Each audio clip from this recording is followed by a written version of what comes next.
सरकार हमारी सीमाओं और हमारे सार्वभौमत्व के साथ एक किंचित मात्र भी समझौता नहीं करेगी।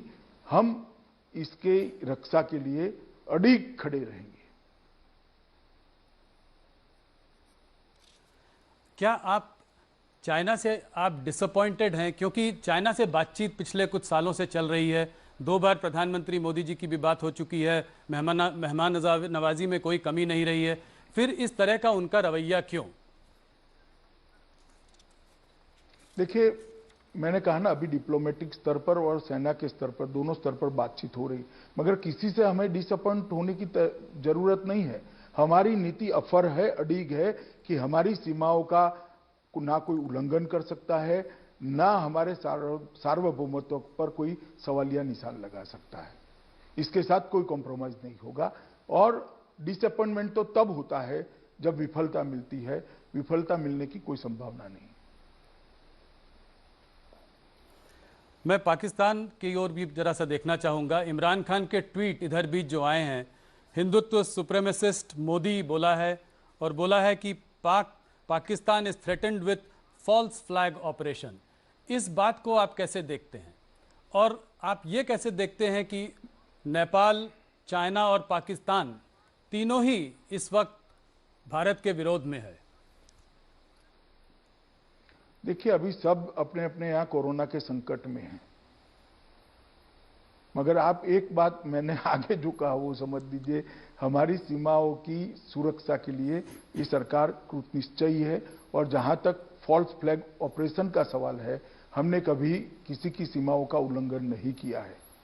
मगर किसी ने हमारी सीमाओं का सम्मान नहीं किया, हमारी सेनाओं का सम्मान नहीं किया, तो उसको सबक सिखाने से भी हम पीछे नहीं हटे हैं, चाहे सर्जिकल स्ट्राइक हो या एयर स्ट्राइक हो।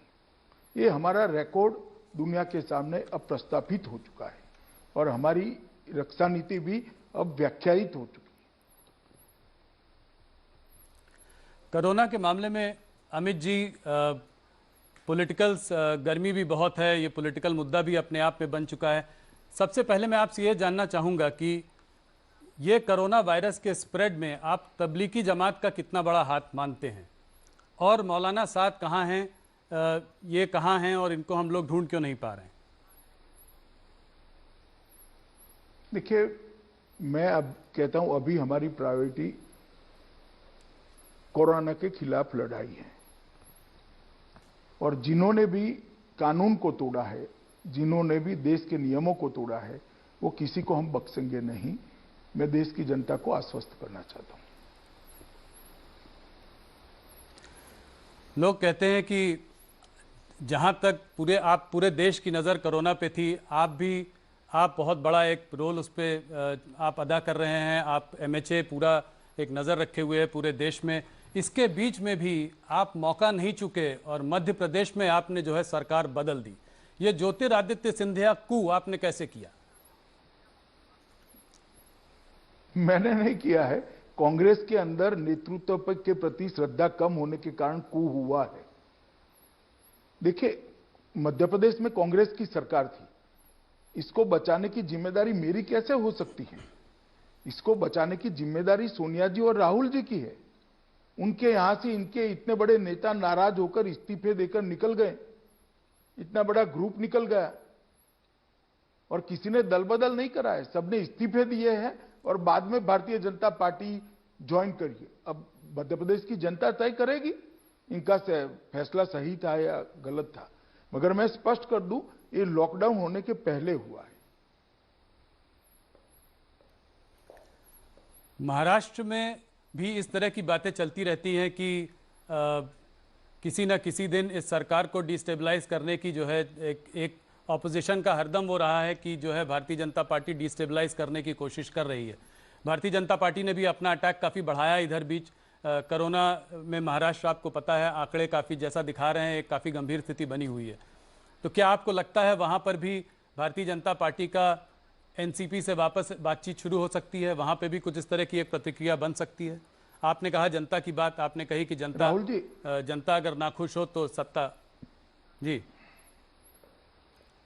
राहुल जी, आप एक इतने अनुभवी जर्नलिस्ट है, मुझे एक बात बताइए, जब तक ये 3 घटक दल है महाराष्ट्र सरकार के, अपने आप में और एक दूसरे के प्रति इनका भरोसा अक्षुण्ण है, सरकार कैसे टूट सकती है? और उनका भरोसा हम तो तोड़ नहीं सकते। जो सरकार में बैठे हैं वही अगर सरकार से नाराज होकर बाहर निकलेंगे तो क्या हो सकता है? कोई नहीं बचा सकता। हमने कभी ऐसा प्रयास नहीं किया कि कहीं पर भी अस्थिरता आए, और विशेषकर तब जब कोरोना की लड़ाई चल रही है। नारायण राणे जी ने भी बीच में बात प्रेसिडेंट्स रूल की थी, तो इससे इस बात को और गर्मी मिल गई।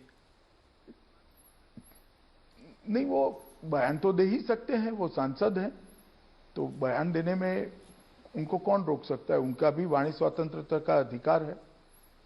मगर केंद्र सरकार हर मोर्चे पर महाराष्ट्र सरकार के साथ खड़ी रही है कोविड की लड़ाई में। मैं आता हूं वेस्ट बंगाल की ओर। वेस्ट बंगाल में ममता बनर्जी पिछले काफ़ी महीनों देखा गया है कि वो कोई भी केंद्र पर एक अटैक करने में चूकती नहीं है। आपके ऊपर तो खास करके ये तक कहा है कि अमित शाह जी खुद ही क्यों नहीं बंगाल की सरकार चला लेते हैं, एक तानाशाही का माहौल बना हुआ है और जो है जो चाहते हैं बिना किसी से पूछे करते हैं। राहुल मुझे सुन लो, पहले एक बात का जवाब दे दूं। मैं तो नहीं चला सकता। जी मैं सांसद हूं, बंगाल में जाकर मैं सरकार नहीं चला सकता, मगर इनकी इच्छा भारतीय जनता पार्टी वहां सरकार चलाए, वो बंगाल की जनता बहुत जल्द पूरी करने वाली है। चुनाव होने दीजिए, भारतीय जनता पार्टी वहां पूर्ण बहुमत के साथ सरकार बनाएगी। जिस प्रकार की अव्यवस्था वहां फैली है, बंगाल की जनता परिवर्तन चाहती है, तो उन्होंने ठीक ही कहा है कि भारतीय जनता पार्टी सरकार चला ले। उनकी मंशा बंगाल की जनता जल्दी पूरी कर दी।